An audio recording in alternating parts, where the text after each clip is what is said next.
Unë e them njerëzit që punojnë me burimet njerëzore ose në HR janë në teun e thikës. Do thotë duhet me pas mirë edhe me anën e ekzekutivit, po edhe me anën e njerëzve.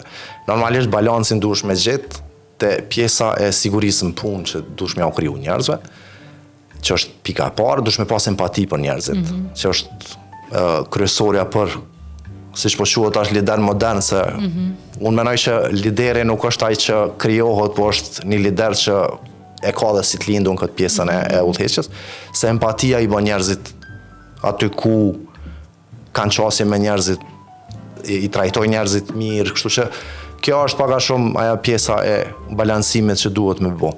Po gjithsesi, kompania normalisht e ka edhe anën tjetër të medaljes, që është pjesa e zhvillimit tregut, rritjes shitjeve, etj. Kështu që duhet me majtë një balans, patjetër që duhet me majtë.